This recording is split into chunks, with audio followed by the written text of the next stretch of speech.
because now I'm alone with my own thoughts, which is always great. Oh, okay, so we didn't come here to text. Well, that was awkward.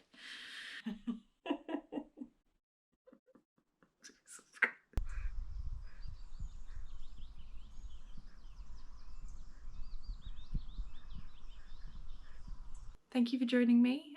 Today I'm going to be talking about some things that I've been making recently. So I have some knitting and some sewing bits, just a few sewing bits since I talked to you last time that I've been working on. But first of all, I just want to say thank you for your reception on the last video. It was completely unexpected. Yeah, I'm just kind of blown away. I kind of hoped that maybe I would get 100 views maybe with the first video. Like, I think, you know, I started off from scratch with no promotion, no social media, real presence at all. And yeah, I've been blown away. Like, I think currently we're at 1,100 and something views, which is insane. I'm like, and the comments have been so positive and so lovely, and have really bolstered my ego beyond recognition. I think like I've been putting off doing something like this for a long time, because I mean, without getting into childhood trauma and all that, but you know, I think the fear of rejection is really real. But I'm coming back sort of today. I'm filming this a week after it was posted on YouTube. So I posted it on the Sunday afternoon, I think, and it's Sunday morning-ish. If I hadn't stayed up all night playing Tomb Raider, it would have been morning. But yeah, Sunday early afternoon. I do actually have quite a bit. So usually I am quite a slow knitter. So yeah, I don't get through makes that quickly. But recently I have, because unfortunately coming back from Brussels, I got COVID, which sucked. It was really bad. I've never had COVID before. I somehow escaped the entire pandemic without getting COVID, but it caught up with me. So yeah, this month I haven't been going out a lot, and then I had quite a lot of time in isolation. So that means that I did actually get quite a lot of new things done, which is cool. I have one finished piece that unfortunately I don't have with me today, but I have photos of. I do have another sewing piece that I sort of whipped up just before going to Brussels. And then I have 3 knitting works in progress. I managed to cast on both of the things that I talked about last time, plus another thing, so that was great. And I have another sewing piece that I'm sort of starting to work on. And yeah, and then at the end I have a couple of yarn acquisitions. I don't usually buy so much, but it just seems to be that I'm in a sort of acquiring phase, and hopefully I can cool that down in a while. I noticed that my last video was super long, so I'm going to try and speed it up comparatively to that. It was fun to edit, so I think I'll just try and be a bit briefer this time. First of all, what I'm wearing, I am wearing the Cardigan number 8 by My Favorite Things Knitwear, and I knit it in Noro Madara. I think is it Sake, 01 Sake in the Madara? It's the, you know, the very popular number 1 shade, that's sort of one of the most like neutral or heathered ones. And I'm holding that with a strand of Isaiah Alpaca 1 in the shade, off the top of my head, natural. I think it's number 3, but I don't know if I've got that wrong. Then I'll put it up here. But before I get into it, one of my biggest pet peeves in any video, anything on YouTube ever, is when people say, oh, I'll put a picture of something here, and then they don't, and then they forget to do it. It annoys the hell out of me, and then I did it immediately in my first video, so now I understand how easy it is to do. In my last video I mentioned that I made a knitted scrunchie with the green color that I was missing. This is that scrunchie. I used, I think, the instructions from the yolo scrunchie or Tiffany Lou. Tiffany Lou did a knit along with a bunch of sort of striped things, and I love this. It's a dupe of, well, not a dupe, I guess, like there's loads of knitted scrunchies like this, but the colours I think were particularly inspired by one I saw on Instagram. I think it's a brand that have been doing some really cool colours recently, so I was trying to dupe that as much as possible, and it's massive. It's as big as my head, if not. How much? Yeah, it's bigger than my head. So there we go. So the first thing that I finished since we last spoke was the olive wrap. I finished it thankfully in time to go to the baby shower in the week before I left, and I was able to block it very quickly because it's so small. It actually dried quite quickly, and we did have a tiny bit of sun.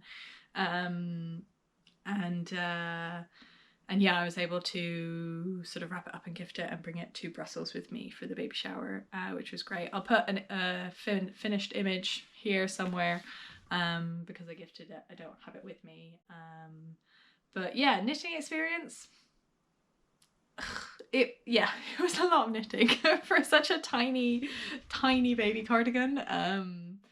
There was just a lot of stitches. I think I got to the point where I joined the sleeves and the body and started doing the raglan decreases, and like that part was just longer than I think all of the other knitting combined. It took so long, and each point I thought I was getting closer, it just kind of kept going and kept going, and I ran out of the fennel seed, the merino, multiple times, and I had to, as I said, I had to borrow some of the merino from my camisole number 5, and I borrowed quite a bit. I really cut out some length of it, so yeah, it's kind of butchered now, but that's totally fine since I don't really wear that camisole or that, what's it called, tank top that often. I think what I'll do with it now, so I've got the stitches back on the needle, and I have no more merino, so I can't really do anything from here, but what I will do is that I will buy another ball at some point of the Knitting for Olive merino, and I will finish as long as it needs to be, and then I think what I will do with the tank, because I feel like it exposes just a bit too much of my chest here, and it just makes me kind of uncomfortable to wear it. And yeah, then I think what I'll do is I'm gonna have to self-draft this. It's gonna be tough, but I'm gonna knit out of the shoulders, and then sort of like pick up stitches on the double knitting on the inside, and then I think maybe do short rows to do a sleeve cap, and then create a sleeve out of the tank top in the 2x2 rib or whatever the stitch pattern is, and then I think that will make it more wearable for me, and I'll do that some point this summer, maybe, if I get to it. I would need to order some yarn from Knitting for Olive for that, or go to a yarn shop that stocks it, but there definitely isn't any in Ireland, so that would have to be travel dependent, so we'll see. But yeah, I'll get to that eventually. I'll put it away in the meantime. But yeah, it meant that I got to finish the wrap. I also had to swap out the white colour. I had to swap out, I had one ball of the Drops Nord, and I swapped it out for a woolly knit merino in, you know, natural white, and it's indistinguishable. I don't really think you can tell the difference. So yeah, I really ran out of everything on this project. And then I also used just like a mini skein from an advent calendar that I did. Not a formal advent calendar, but when Rebecca Clow did her like yarn swap advent last Christmas, I signed up for that, and she sent over some mini skeins, and one of these was a sock yarn in this sort of like icy purpley blue colour that I thought was quite quite scanty baby, so I added that in the sort of in the middle of the raglan as 2 stripes. And yeah, I also did some extra little touches. I made little ties because I think, you know, the struggle of wrap cardigans is that they never stay like laying neatly, like they just kind of lose their, you know, they go all over the place. So I made little ties on the inside, I think just with a crochet hook, 3.5mm crochet hook, and I was able to just, you know, just knit up a chain or like crochet up a chain. I really don't know how to crochet at all, but I can do a chain, and I can do like an applied chain, and I've made like a crochet scrunchie before, but that is the extent of my crochet skills. But yeah, I thought that was a nice touch. And then on the join on the cardigan, there were a couple of options in the pattern. I did think about doing the I-cord, but I actually decided, because there was so much going on with the stripes, that I think a button would be it would just be cleaner. And I think as well it'll be easier for dressing a baby, like a newborn baby, or she won't be newborn by the time she gets to wear the cardigan, but it'll be easier to have buttons rather than ties, because I think it's just like one less step. I could be wrong on that. Maybe it is actually easier to tie things. But yeah, I just did similar to the crochet chain on the inside of the cardigan. The loops I made out of the white yarn, and then just a crochet hook. Yeah, it was a lot of ends to weave in, and yeah, it was just a bit of a fiddly project. But the recipient was really happy, and I think it'll look really cute on the baby who is now born. Yay. And yeah, that's it for everything I finished knitting wise since last time. All of those other works in progress are still banging about, but I think, you know, like one of them's still in my car and I'm kind of working on it whenever I'm the passenger, obviously. One thing I did finish though, so before I left for Brussels, I worked on this because I really wanted to wear it at the baby shower. I didn't end up wearing it, but I just wanted to wear it that weekend. And if you know me, you know that when I go anywhere on any type of trip, the night before it's just like chaos reigns, and I'm like sewing up things. I'm basically like making a whole new wardrobe just in time, because, you know, I don't really get to leave the house that often generally. You know, I work from home, and I don't really have engagements in the evening or anything. And then at the weekend is kind of the only time I get to sort of wear clothes and leave the house. So when I go on a trip, it's like, ooh, capsule wardrobe, like time to sort of bang up. But of course, you know, I procrastinate right up until the last second, and then I just, you know, the night before, like I'm up till 2 a.m. doing crazy things with sewing and knitting and attaching buttons and like all of that sort. So this was something, actually the black is more interesting. This was something that I picked up in, I thrifted in New York when I was there. It's this like vintage 60s, the tag is, it says City Modella. It's from the 60s, maybe 70s, maybe later or earlier, I'm not really sure. But it came as a set, so this was the top with these gorgeous sort of covered velvet buttons, and then it came with a skirt as well. And I picked this up in Goodwill. I was a bit annoyed. So they priced the set as $20 for the top and then $20 for the skirt as separates, and I was just kind of like, who is the lunatic that's going to buy one of them and then not buy the other one? The problem is that it didn't fit at all. Like, this is a vintage size 38, and I am not a size 38 and definitely not a vintage size 38, so there was no hope. And then, you know, I had a little internal war with myself because it was, you know, $40 for the set. I was gonna leave it, and I was like, you know, I'll just take a picture and it'll be in my internal bank of you know, ideas for things to sort of make from scratch. You know, I'll just have to find the velvet in this perfect orange color that's just like so stunning, and then I'll just, you know, have to find a cotton velvet, which, if you know anything about sourcing fabric, is not that easy to do nowadays.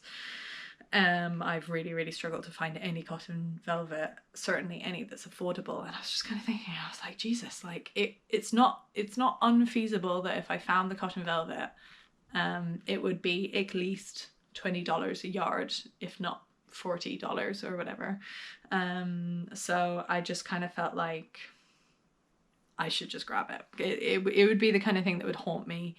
So I picked up the 2-piece, brought it home, didn't think about it for a while, and then what I ended up doing is, because this didn't fit at all, is that I used the skirt piece to sort of increase the size.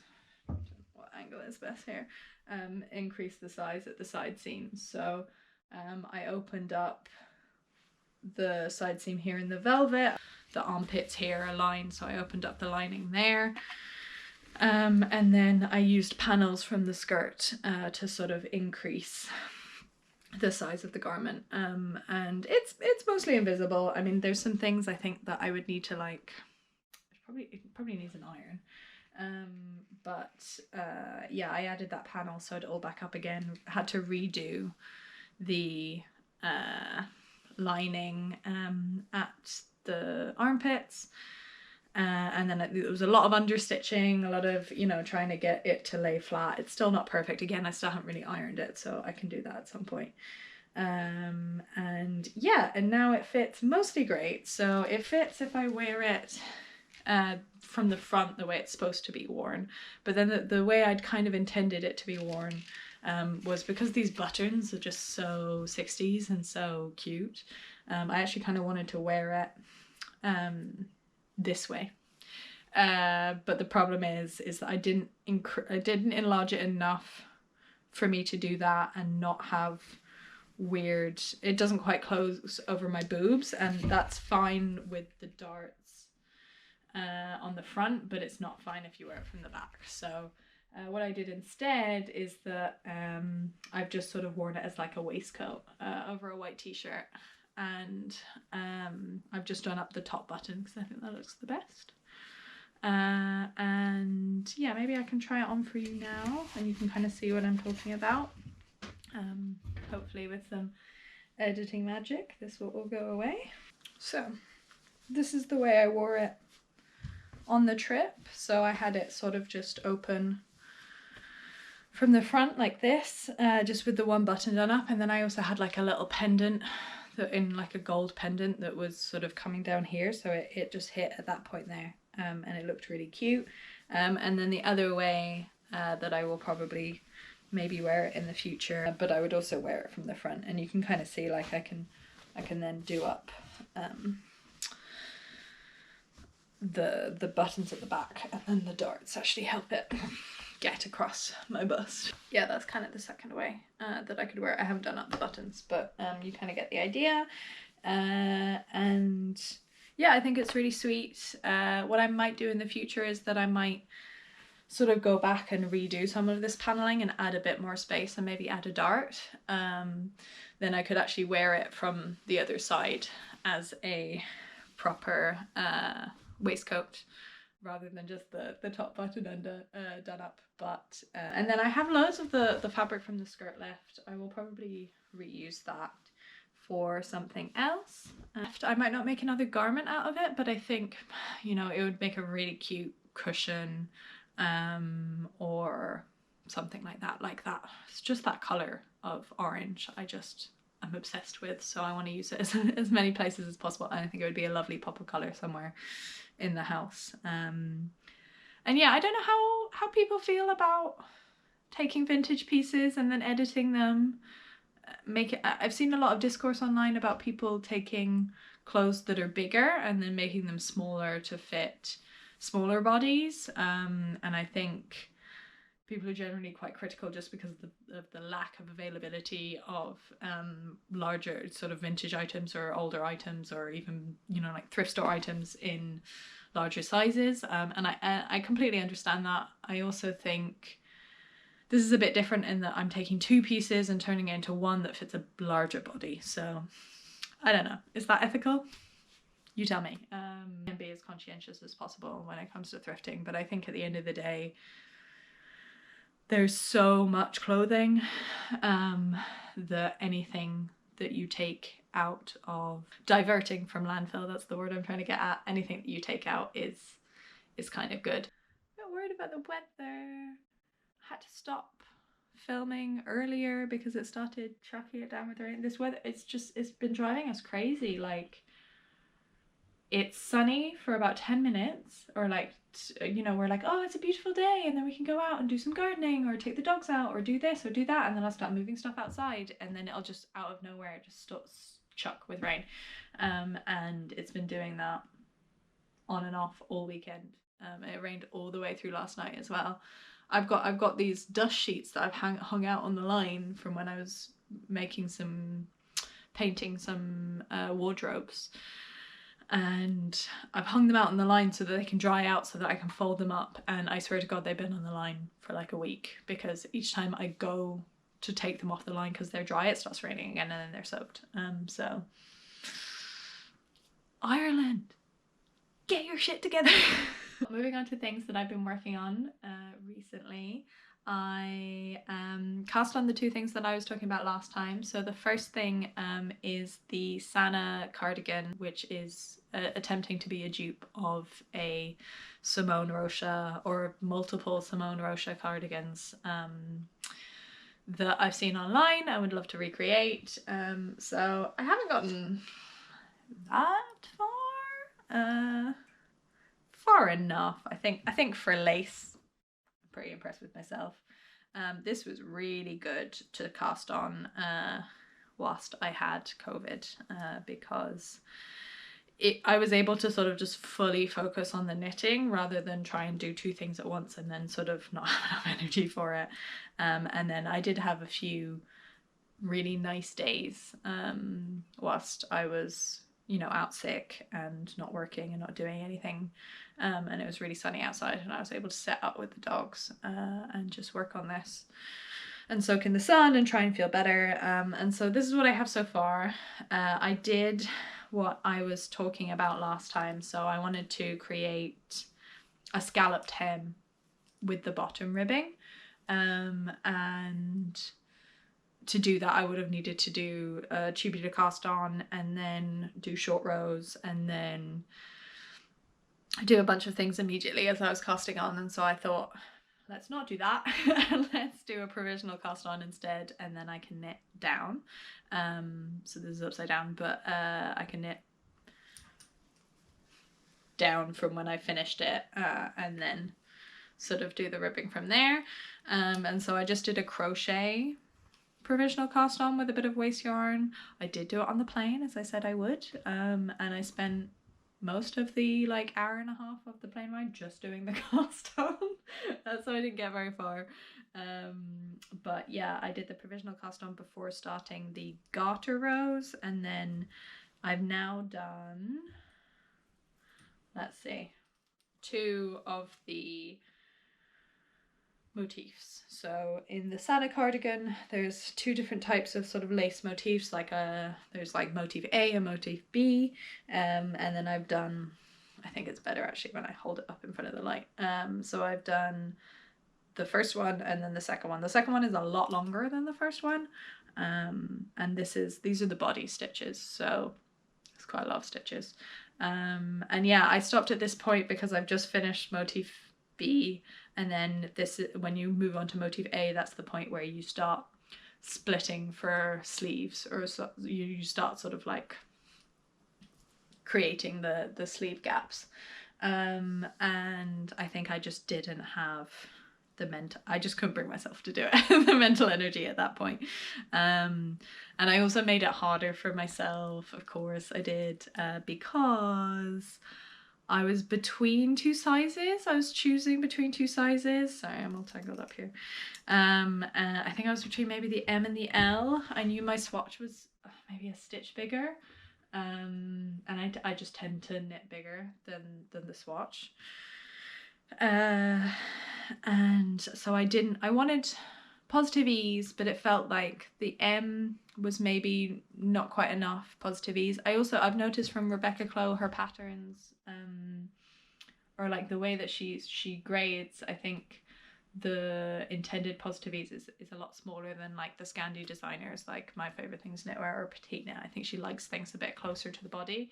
And I don't tend to love that, but I didn't want masses of positive ease because I didn't think it would quite work with this cardigan. So I was unsure about the M, and then the L, because my stitches were bigger, I was like, that will give me 20 centimeters of positive ease. And because my stitches were bigger, I think it was going to end up more at like 25 or something like that.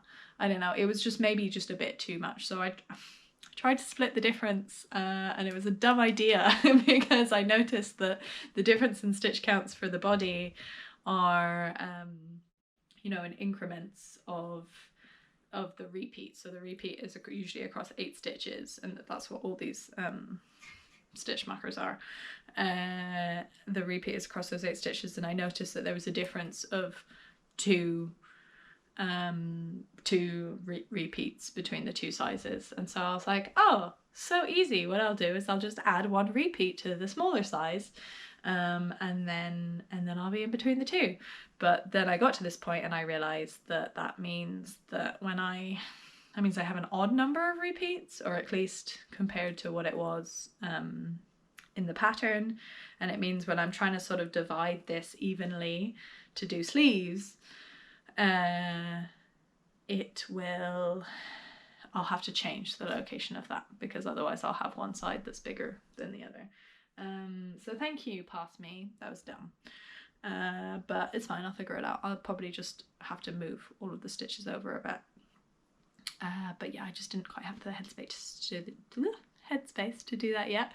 And yeah, I will finish the body, and then bottom up sleeves I think will be fun. It's in the round.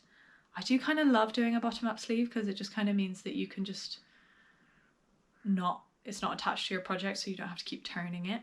And you can, it's almost like you can bring it like a sock, like you can just kind of bring this like one sleeve with you, and it's quite portable, whereas sort of like one big project isn't. So I think maybe maybe I'll do the same thing. I'll do a provisional cast on for the sleeves, and then do go downwards with the ribbing, so I can kind of control the length as well. And then yeah, after that I'll have to do all of the finishing touches. So I was talking about maybe doing some sort of velvet. I've got these skinny velvet ribbons from the haberdashery shop that I was using for a sewing project, and I could use those sort of, I was thinking, like, if you've ever seen like ladder lace that people use in sewing projects, and you can sort of thread a ribbon through it. I'll try and put a picture here.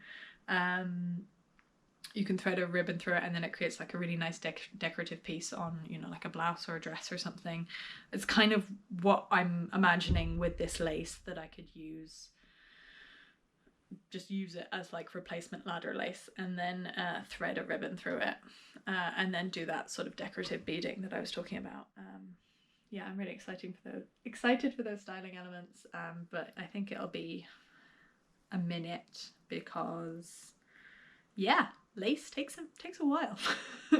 And these long rows with all of these stitches I think are hard. I think it'll be easier on the sleeves. But yeah, I'm happy that I started that. Another thing that I talked about last time was the cardigan number 9. Did I get that right? Yeah, cardigan number 9 that I wanted to cast on using the Kampes yarn, and I did cast that on. So here we go. Yeah, so I switched to working on this when the lace on the Sanna cardigan was getting a bit too much for my brain. It was a lot easier for just sort of mindless knitting since it's all stockinette. So I started working the Kampes cardigan, the cardigan number 9 with the Kampes held with a strand of drops flora. And yeah, it's just creating this really beautiful fabric. My rowing out saga continues, as you can see here. You can still, oh sorry, I'm jangling the needles here. You can see that it's got some subtle striping on the body where I've worked it flat, but then of course it's fine on the sleeves. And yeah, I'm loving the fabric. Like it's just feels so pleasurable to work on. It's like quite a dense fabric, which is not really usual for me. Like I think on the 5mm, it feels quite like weighty and quite stiff, which I actually really like for a cardigan like this. I think I have a lot of cardigans or sweaters that are maybe a bit too drapey, and I find that I don't love that look on me. And I like something with a bit of body. So yeah, I am really enjoying the fabric. I did the yoke, so this is a saddle shoulder construction, where you start knitting.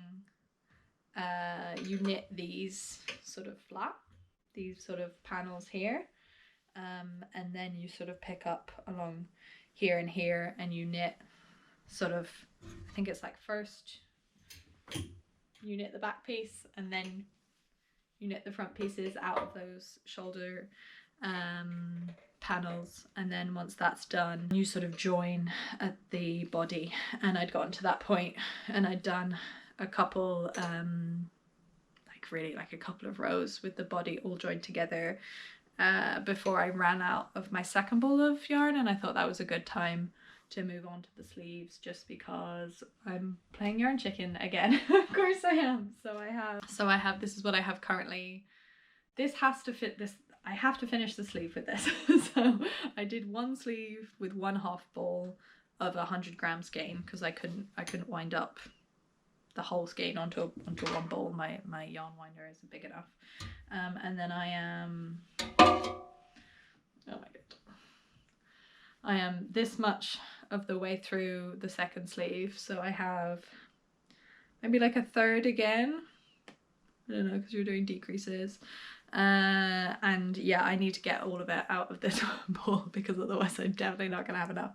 Because I bought 3 skeins of the Kampes, and this is the end of my second skein, and then I'll have 1 skein to finish the body, do the ribbing, and then do the ribbing at the collar.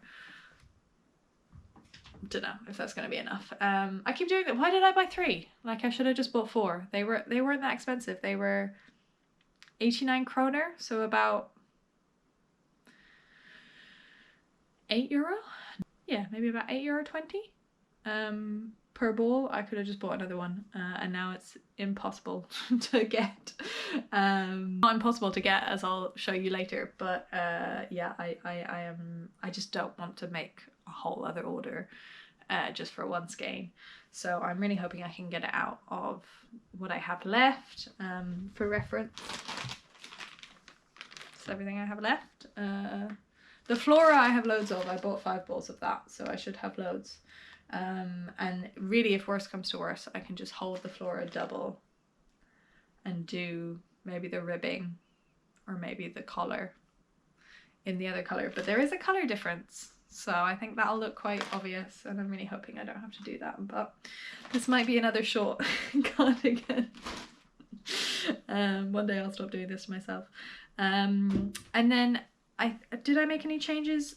I did. I think I started making the bigger size, then realized it was looking quite big, and realized that I think maybe that would be too much positive ease. And I've realized recently that I keep making very large items, and I don't know if I actually like that or not. Like, I like positive ease, but I think there is an upper limit.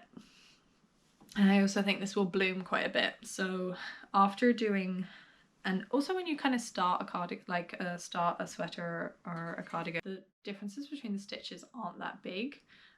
So like I think for this top panel here, it was either there was like no difference between the next couple of sizes up or down, or there was maybe like one stitch difference or something. So changing early on is kind of like, you can just kind of fudge it because I think like when it really matters changing the sizing, it's is when you're doing sort of the increases, or you know, you get into the body stitches, and that's kind of where that kind of makes the biggest impact. So I kind of changed midway, where I think I probably did the shoulders in a bigger size and then switched to the smaller size midway through.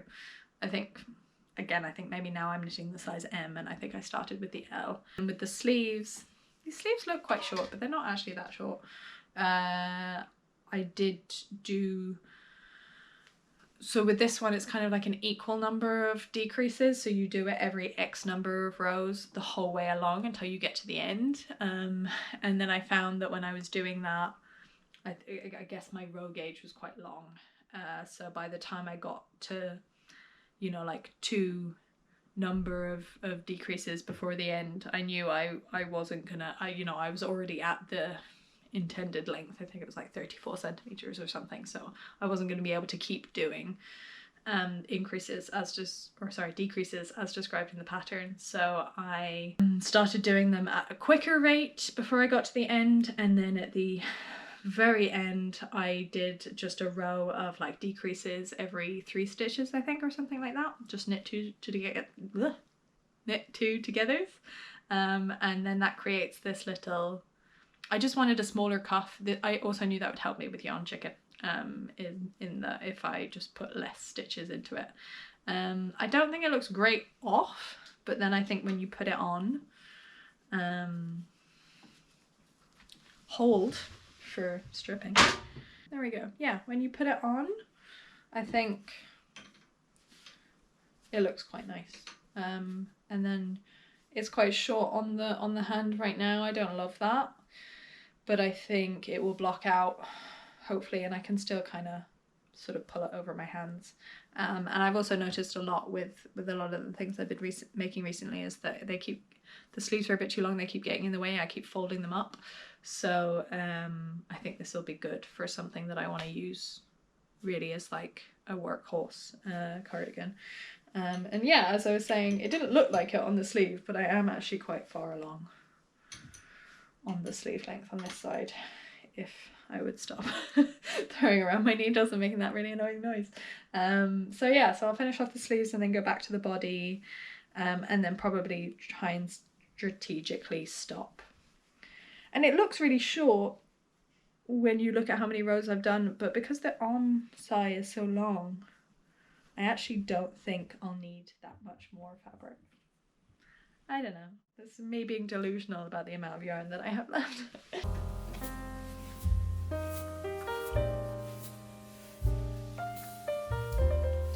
Yeah, I was working on those 2 things. I think I just got a bit bored.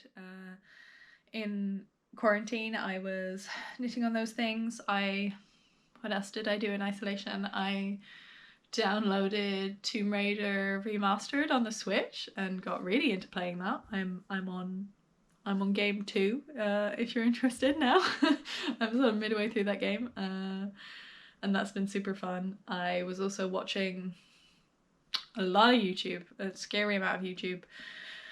I edited the previous video in quarantine, and then I also was watching Euphoria, which I have not positive thoughts about, but some positive. The cinematography is really gorgeous, but I just wanted to see what the hype was about. I'd never seen it before, so I watched Euphoria, tried to watch Girls, watched a lot of things basically my partner would not be interested in the slightest, and yeah, just did a lot of twiddling my thumbs. So midway through I just kind of got really bored and felt like I needed to cast something on. So I started playing what I essentially call like yarn therapy with my giant basket of really colourful yarn here, as I wanted to make a dupe of this Marni sweater that I'd seen online. It's kind of like a, it's not even drop shoulder, it's just like a regular sort of crew neck sweater, with quite oversized, quite big sleeves, and it's sort of seemingly made in this like mohair, a bit see-through, a bit open gauge, and in this sort of patchwork pattern. And I'd seen it on this Instagrammer that I really love, called Alyssa in the City, and I've been following her for years, and I saw her wear this at least like a year back or something, and I was like, wow, that's a really cool, it's a really cool punchy sweater. I would love to make that. Filed it under things I'd love to make, and then didn't really think about it. I kind of had it in the back of my head, and it's also quite nice because it's patchwork. It means you can kind of work it in pieces, so it's just kind of like it feels quite rewarding. So how I went about it is that I have the pattern for the aura top, and I've made the aura top before. The aura top specifies 6.5 millimeter. I can't say millimeter today.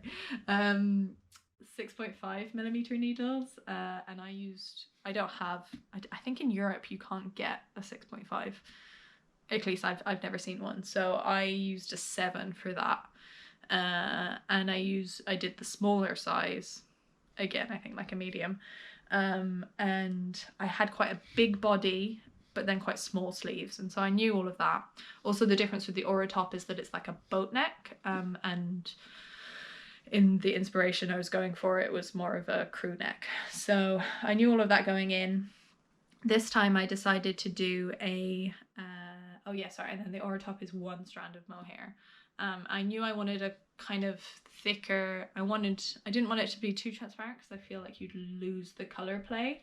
So I did either 2 strands of mohair. So for example, in my blue color, that's 2 strands of mohair. And then I think in the pink color, that's also 2 strands of mohair. Or if I didn't have 2 strands of mohair, what I did is I'd do 1 strand of mohair and a fingering. With the exception of the purple, which is way thicker. I think this is like a cotton viscose Aran, maybe. It's quite thick, but this color combination was too good not to pass up. I won't list out all the color detail, all of the yarn details, because there's so much here. The Ravelry project page where I'll have all of the yarns listed individually there. And then so if there's anything in particular that you can't really spot from the Ravelry page, or that I'm missing, that I don't talk about here and that you want details on, let me know. But yeah, I think like a lot of it's pretty self-explanatory. So almost all of the mohairs are drops kid silk, and then almost all of the fingerings are either drops flora or drops alpaca, basically like a drops fingering weight yarn. So for example, this is drops kid silk mixed with drops flora, I think in the tangerine color. Yeah, easy availability. There's some misnomers, so like this is a woolly neck cone that I'd already eaten half of. And then this one's one of the more interesting ones. It's like a really gorgeous, I don't know if you can see that, like a really gorgeous, very, very heathered yarn, from that I picked up in Madrid, again when I was in Miss Kitts in Madrid. And this is like called the Dilana Madrigal, maybe? Madrilena, maybe? And yeah, it was just this really like gorgeous, very heathered russet color. And it's clearly like it's spun with all of the different colors through it. So not maybe like dyed in the wool and then spun through, I'm not sure. But yeah, it's just got some like yellow tones and some purple and like navy and green. It's got all sorts going on here. I just thought it was really, really gorgeous. And I think it was also like a Spanish produced yarn, if not like Spanish origin of the actual wool itself. So felt quite fitting to pick it up as in Madrid. And yeah, it's just like quite a thin fingering weight. And I thought it mixed really, really nicely with the drops kid silk in rust. So because I went for the 6mm and I knew that my previous edition had, you know, quite a big body and small sleeves, I knew I kind of wanted to finesse that. So it was more like, I wanted the big body. I wanted it quite an oversized piece, but I wanted the sleeves to be a bit baggier as well. So in the aura top pattern, you have flared sleeves and you do them bottom up. So you start with the bigger number of stitches and then decrease to sort of a skinnier sleeve. So instead of doing that, I took the bigger number of stitches. I think I even went up a size on the stitches for the flare, and then just worked up straight. And then I think even then I realized I probably didn't have enough stitches, so I started increasing just a little bit from there. So this is the first sleeve that I have. It's 2-color, doing that sort of patchwork sleeve. I also just bound it off because it's essentially a drop shoulder, and I'm hoping that when I join the front panel and the back panel, I can join it at the side seams up to the point where this is wide and, you know, sort of like seam it on from there and sort of make it work. I've been really trying with this piece to just do it a bit more intuitively and just have a bit more fun with colour. So it's not really a precise science. I haven't really, you know, tried to make it super exact because I really just wanted to sort of let loose a bit. I feel like a lot of the patterns that I do, like I'm quite trying to achieve something really specific, whereas I felt like the inspo is messy looking on purpose, so I didn't necessarily want to make it too perfect looking. So even on this first set of colours, the stripes are not an even number of rows, and I even changed it later on where, because I'm working in the round, it didn't necessarily matter if I had an odd number of rows between each colours, because I was just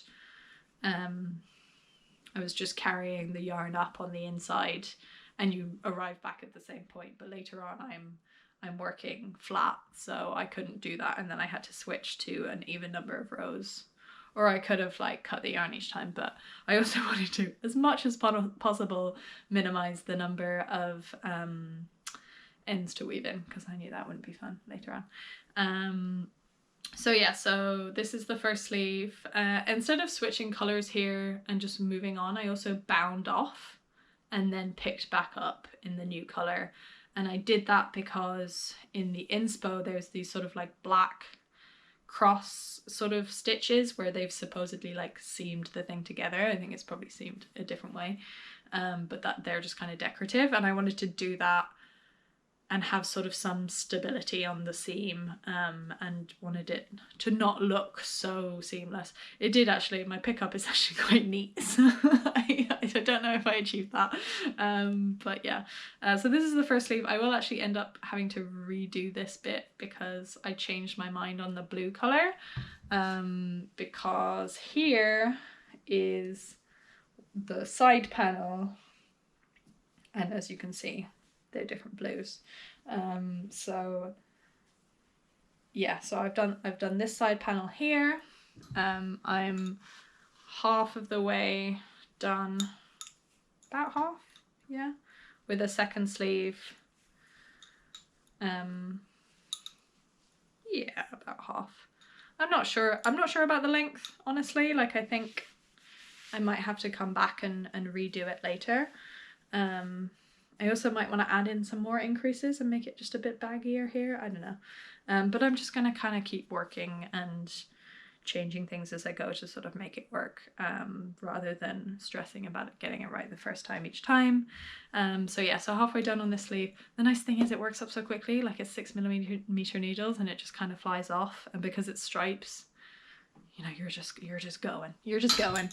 And then sort of the big magnum opus piece is this big piece of intarsia, which was the thing I was the most intimidated by. I've never actually done intarsia before, so this was the first time doing that. I started from the bottom, and yeah, went up, and then when I got to the top to do, so I knew I didn't want the boat neck, I wanted the crew neck. So to roughly do that, I took the number of stitches. Oh yeah, and also for the stitches for the body. So because I had the stitch count for in the round on the rose knitwear piece, I kind of knew what stitch count I wanted there. I just halved that to have a front panel and the back panel. And then from that point, I knew that it was roughly in thirds, the piece. So it was like 2/3 was this one, and then another third was this piece. Hopefully you can get an idea. And yeah, so I just divided then the stitch count in thirds. I added like a couple of stitches just for seaming purposes as well each side. But yeah, just roughly divided it by 3. And then I kind of tried to estimate from the image like what the neck opening was, and I just came to the conclusion like the easiest would to just have that be a third. So it's like 1/3 the neck panel and then another third, and that would be the easiest way. So when I got to this point here, I started binding off on the middle. So I separated it out with stitch markers, and I had like my third and then my other, or click the half half of 2/3 is 1/3, yeah. So yeah, I had half of my stitches on one side of the stitch marker and the other side. I started binding off here and then progressively binding off, so like I would leave these stitches on hold, I worked this piece, and progressively binding off whilst also doing the entire shirt at the same time. When I got up to the top here, I did a few short rows because I kind of wanted it to have that, have more of a sort of sloped shoulder seam. And then I tried to mimic that as much as possible on the other side of the third here.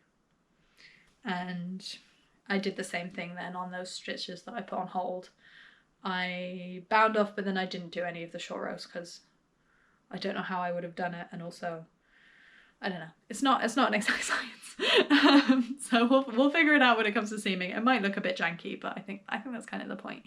And then my plan for the back panel is to probably, I was gonna pick up off these shoulders, but what I'll probably do instead is create a wedge in the same way that like even like this cardigan, for like most drop shoulders are worked, where you sort of start off with the stitch count that's for the neck.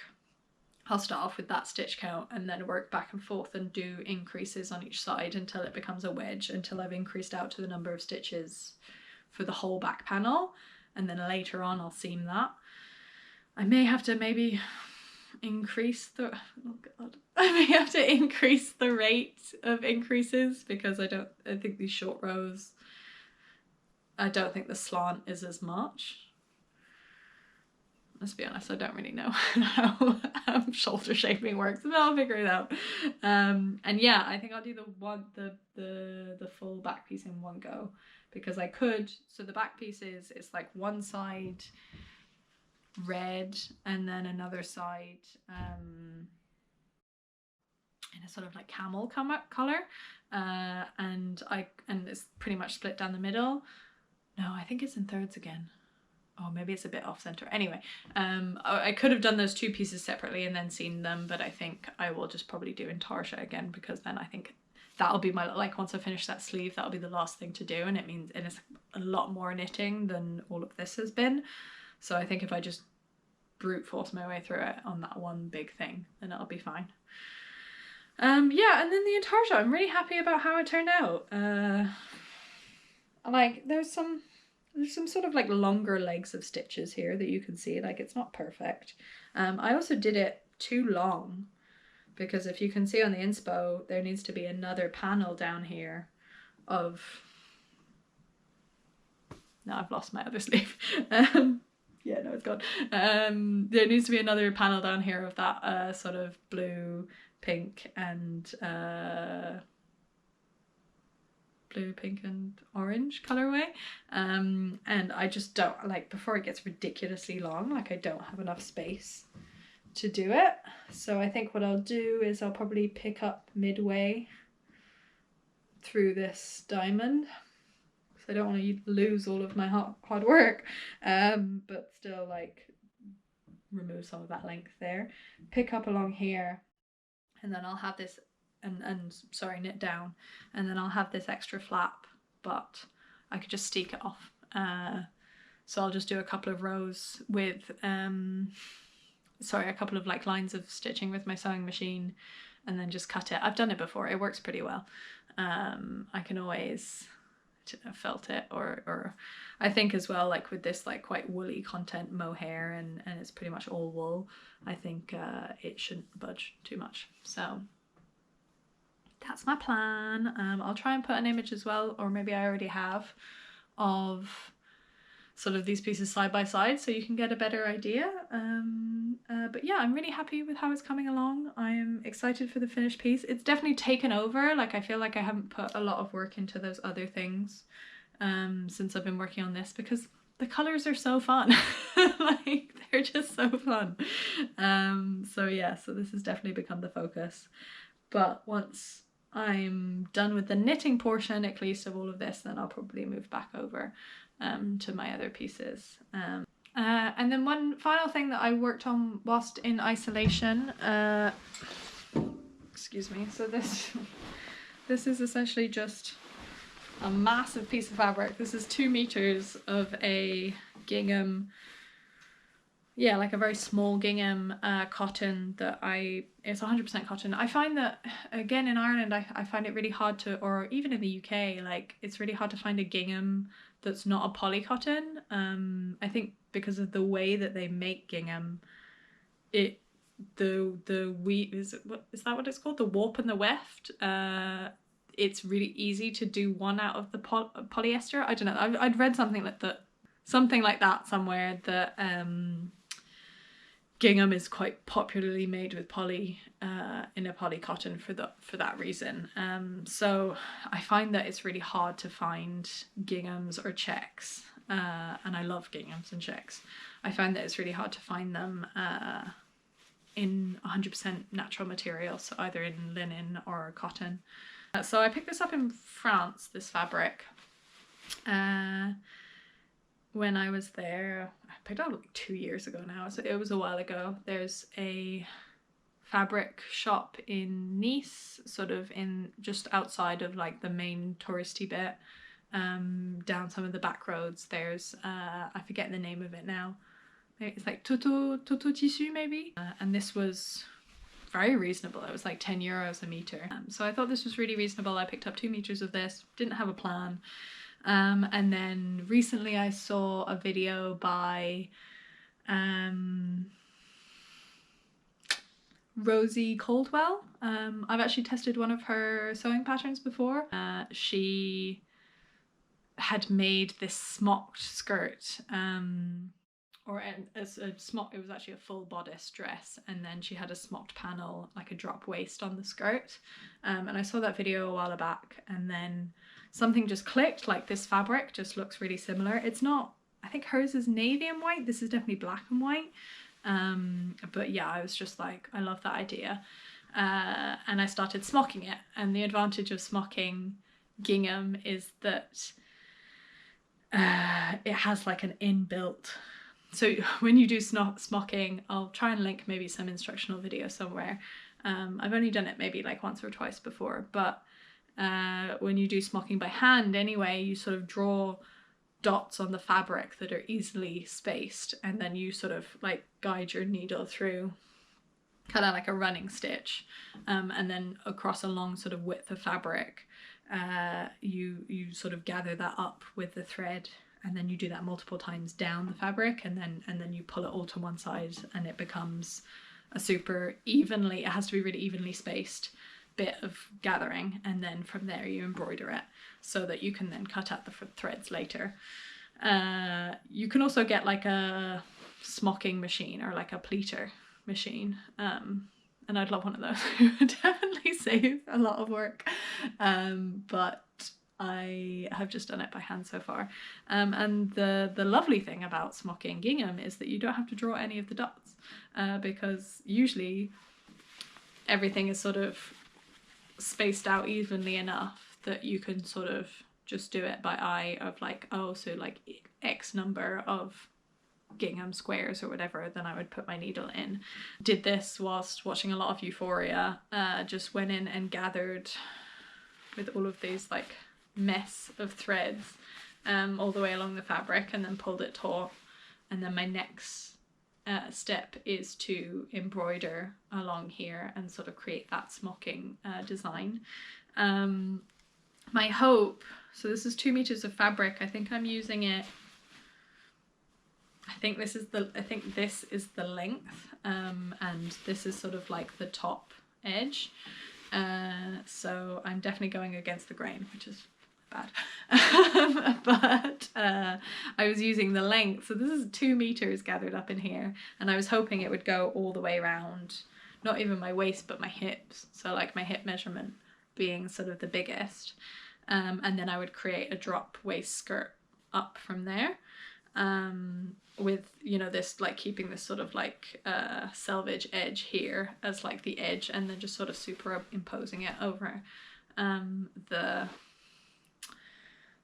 drop waisted skirt. My only issue is that this is the entire length of fabric that I have, and this doesn't even go around my waist.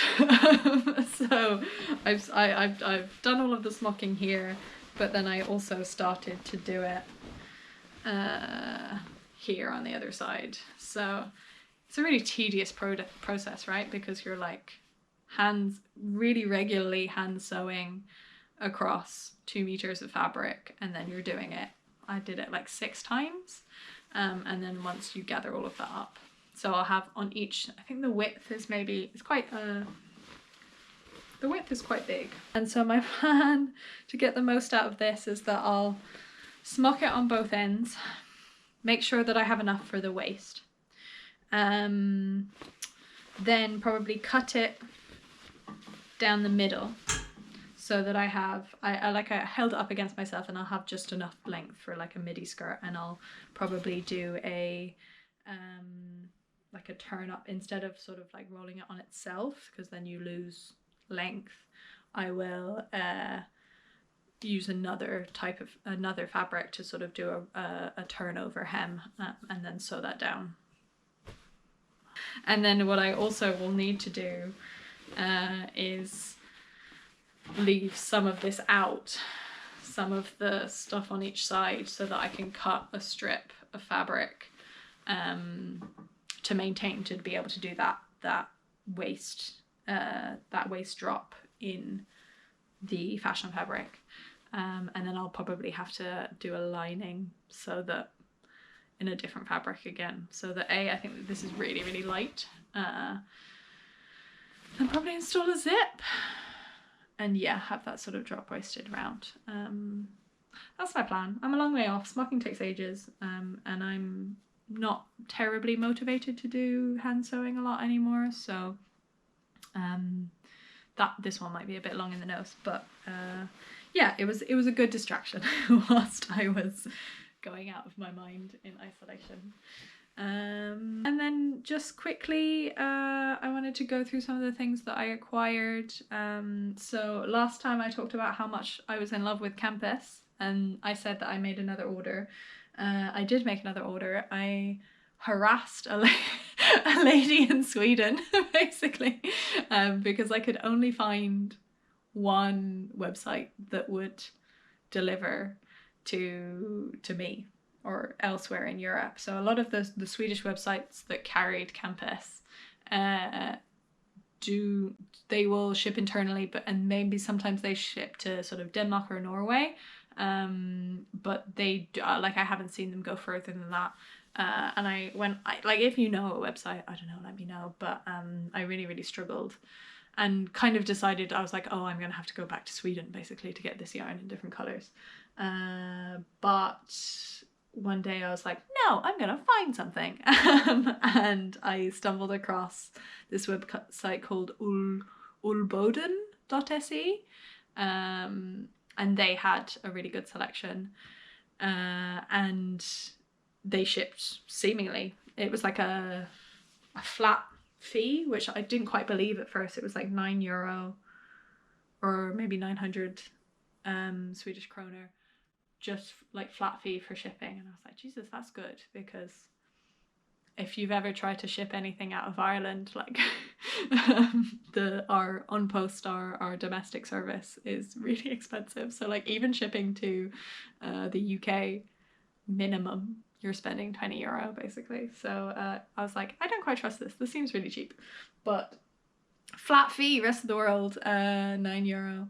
So I ordered 2 sweaters quantities, and then used ChatGPT to translate myself into Swedish. Probably could have just written to her in English. It was really kind of silly, but I didn't want to put anyone out, so I translated myself into Swedish and sent her an email and was like, hey, could I add some to that order, because I'd seen that she hadn't shipped it yet, and had a really lovely back and forth with the lady who runs that shop, or at least who works for that shop, back and forth in Swedish for a couple of weeks, and she was so lovely. She combined the shipping on the 2 orders that I made, and kept me up to date, and was really, really nice. So you can see it better now. These are the 3 colors that I got.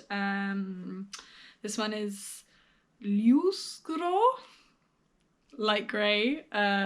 This was the white color, I can't remember what they called it, and then this is I don't even know if I can pronounce this one. Natursvart. Horrible, horrendous. Natural black is what it translates to. This was the one I went back for because I had been looking at the Ravelry projects that had been made with Kampes, and I was like, wow, this like sort of deep brown color, so lovely. And I got 4 skeins of each, so I won't be playing yarn chicken again.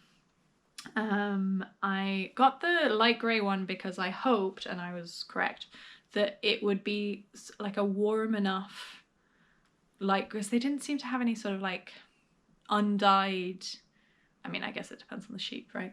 Undyed colours in like warmer tones, or in like more of a beige. But usually when it's these really light greys, they kind of have enough warmth to them that if you mix them with something else, then you can kind of like pull. So like even if I mixed it with like a really like light beige mohair or something like that, or another strand in a beige, then I think it would pull more warm than it would grey. And like, I just love this yarn so much. Like you can see like it's a bit like thick and thin here. What's interesting though is that it's not quite as squishy as this original color that I have. So because I bought them from different locations, it could be that they were just different lots. But this one feels like it was thicker, so much so that when I received these, I was like, oh no, like I messed up. This is the sport weight, the 2-ply, and then this is what I thought was the 2-ply, but there's no ball band. And I asked the lady in the shop, she said it was the 2-ply, but they also do like a 3-ply in a worsted and an Aran weight. So I was like, oh, maybe all along I've been knitting with a thicker weight, and like no wonder I'm playing yarn chicken, because it would be like the meterage would be a lot less. And so I got really worried for a second that I was going to have to go back and buy more of this. But I think maybe just because like having played with it more, I don't know if you can see that, like they do actually look the same thickness, so I think I just kind of worried for nothing. I love these colors. These ones were a lot cheaper, so they were the undyed colors, and they were 49 kroner each, so about, I think it's like, that's like €4.20. So you're getting like a sweater's quantity for €20, which is insane. This one was more expensive because they say it's dyed, which I am a bit confused by because it's such a natural color, but it was the only brown that they had that was like looked like in the undyed they're all 49 kroner, and then the dyed ones are 89 kroner. But yeah, this is one of their dyed colors, but I don't know if, I mean, maybe they did just over dye it on top of the like a darker gray. but it was also one of the only color names that didn't have a number, and you know, was like written out as natural black. So I don't know why this one was more expensive if it was potentially not dyed, but whatever, it's nice enough. I think this would be so nice as color work. I'm thinking maybe like a cardigan again, with kind of like the fuhi, the one that Tiffany Lou just frogged recently, the fuhi, or like some other sort of stranded feral kind of color work, like maybe like circular yoke, I think would be super, super lovely. I don't have a plan for this. It was just nice. I do have a rough plan for this. I think I find I have like maybe like 3 or 4 sweaters quantities in white yarn, and currently they all have allocated projects, so clearly like I go through a lot of this, so I thought it was a good buy anyway. But even now, I think I've allocated a project. I think it would make a really nice, oh no, I've forgotten the name of it. Is it the Agnes? Totally wrong. I think it's the esther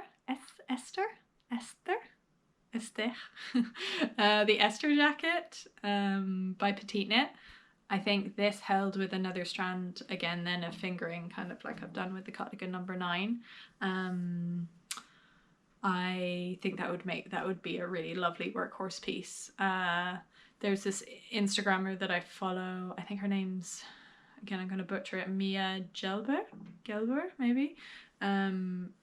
She like changed my brain chemistry with like all of her outfits with these like 2 cardigans that she has, like a white one and a red one, and I think they might be the Baba cardigans, or like a really cool brand of cardigan. And basically I just want 2 really simple cardigans in my wardrobe, like the cardigan number 9, and I think the Esther jacket will keep my interest because it's got all of that lovely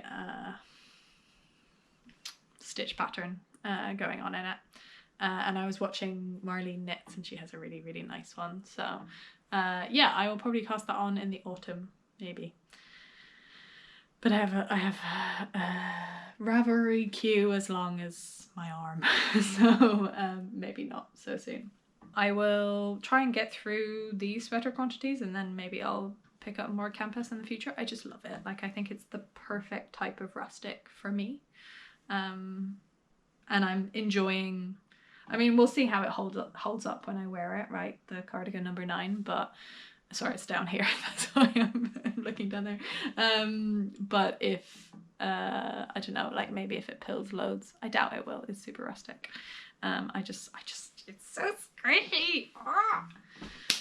Another couple of things. So when I was in Brussels, it was a really short flyby visit, but I was briefly able to pop out. I'm gonna dox her now by saying where it is, so I might have to edit that. So actually really close to where my sister lives in Brussels, there is a yarn shop. It's actually a haberdashery, or like a mercerie. I think actually what it is that they sell sewing machines, all sorts of sewing machines. So like the regular ones, sergers, and then also like embroidery, you know, those really complex like mechanized embroidery ones. They sell those, but then all along, like lining the shop, they sell a bunch of yarn. And so I thought I'd take a look. It was a lot of like typical stuff that you see in like francophone countries, or in like, you know, like in like France, Spain, Italy, like a lot of lang and a lot of katia.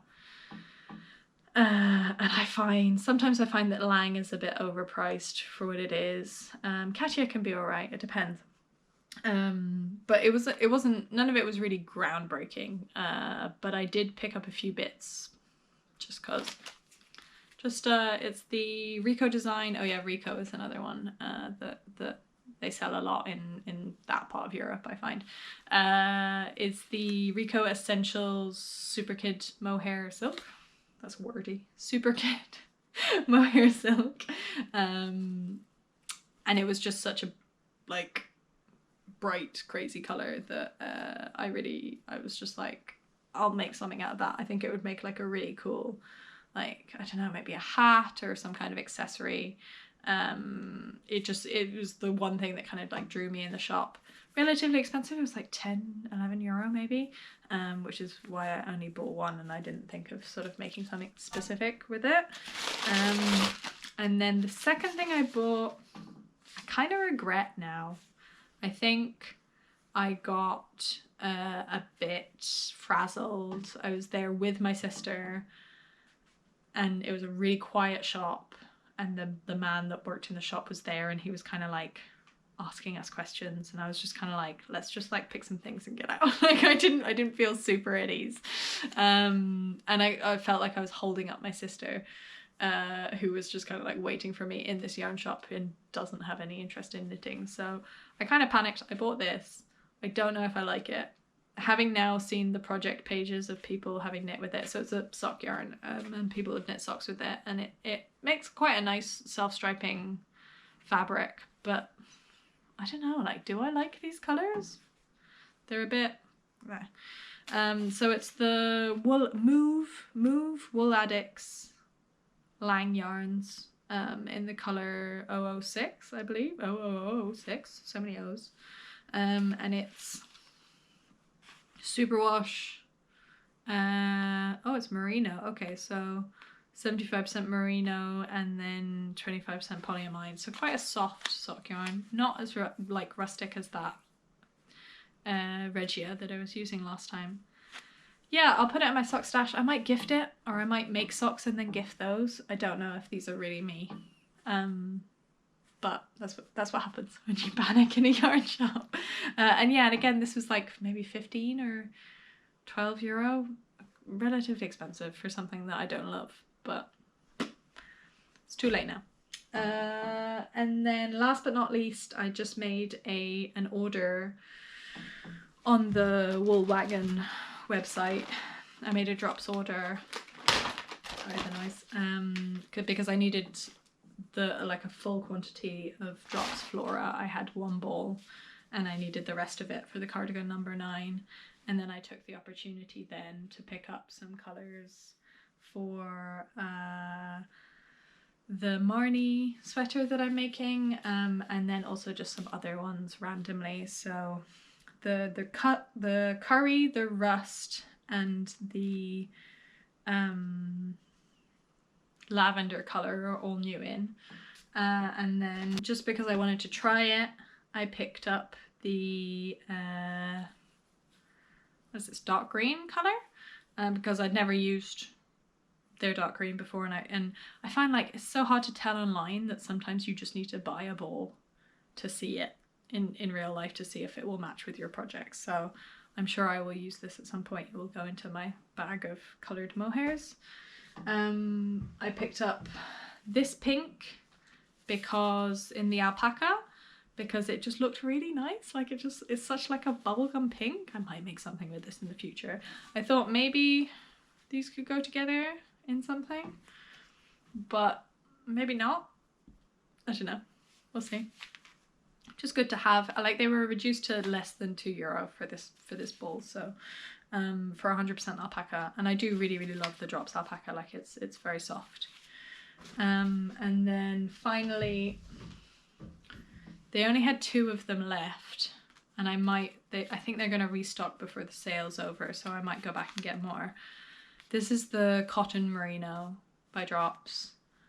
I just really wanted to try it. I've never tried their cotton merino. I have some of the Knitting for Olive cotton merino, but this is a DK, which I think is better because I don't love making fingering weight projects. And I was I really wanted something in this, like, basically I got influenced by a baby. My new niece had this like really adorable cardigan that my sister was showing me her like new wardrobe, and she had this like really gorgeous garter stitch wrap cardigan, you know, with like kind of like a ballet core with the little ties, and sort of similar to like a lot of the wrap cardigans that are coming out recently that have been quite popular in the knitting world, but in garter stitch, which I thought was quite cool. And I was like, and in exactly this sort of like French blue, mid-toned blue colour, like again a very knitting for olive colour. And I was like, I think that would be really nice in a more summery yarn, because then it would be more of a like layering piece than a proper wool sweater. I would love to like try and design that, or maybe adjust a existing wrap cardigan pattern, because there's enough of them, into garter stitch. I don't know how hard that would be. I think stockinette stretches in not the same ways that garter stitch does. I think it's just kind of, you know, you just have to try it and see, right? Like, but yeah, I might get more of these. I might get a sweater's quantity of these. I also figured if I can't get more, on sale at least, this would make, I've got other drops bell, and this would make a really good stripe. I was kind of influenced by that petite knit t-shirt that's just been released, that's like a cream and a blue, this kind of blue stripe, and I think this would be enough to add for a stripe in a summer t-shirt like that. And I should probably do some summer knitting at some point. The weather has been so horrendous that I haven't really bothered yet, but I think that it's time. I have a cheat, because we're going to be driving down to France, to where my dad is currently and where I'm from, mid-September, and we'll be working from there for about a month, from mid-September to mid-October. We'll be taking the dogs, and it'll be like a whole thing, and so I'll have a lot of driving time, like knitting whilst my partner is driving time, and also it will be a lot hotter there than it is here, so I feel like I have like an extended summer, like a cheat summer, so I feel like leaving my summer plans till later is okay this year. Okay, that is everything that I had, more than I thought, always. I'll try and cut this down a bit more in post. Thank you so much again for watching my previous video and for watching this one. I'm just super excited now, like I'm like giddy with with excitement. I would love to do a few more videos coming up. I doubt, you know, I'll have enough new stuff to post a podcast so soon again, but I would love to do some other videos. I'd love to talk about what I'm planning for the summer in the next couple of months, and then also like things that I probably won't get to because I won't have time, but that, you know, I'm like, you know, trying to motivate myself to do. If I had, you know, 7,000 arms, then I would maybe be able to knit them all. And then I would love to talk about duping designer jumpers and like inspiration online, because it's one of my favorite things to do with knitting and also with sewing, is recreating designer pieces or like more upmarket pieces that I can't regularly afford, and it seems like that's something that's quite a hot topic at the moment. So yeah, I would love to talk to you about those things. I am gonna go now and have a really glamorous task of redoing the silicone around my bath. So I'm gonna be scraping out some moldy silicone and redoing that. That's my afternoon. But yeah, I hope you're having a lovely day. Definitely won't be Sunday when I post this, but maybe midweek. I hope you're having a lovely day, week. Thank you so much again for watching. What else will I be doing? Nothing really on. Doing a lot of stuff in the house at the moment. I've got some friends coming to stay in August, and like this is the spare room and you should see the other side of it. It's a complete mess. And I've also been making these wardrobes, and it's been quite disruptive to the house. So lots of things to get in place before then. So I'll be focusing on that for the rest of the summer. And yeah, just happy to be here. Thanks again. Speak to you soon. Bye.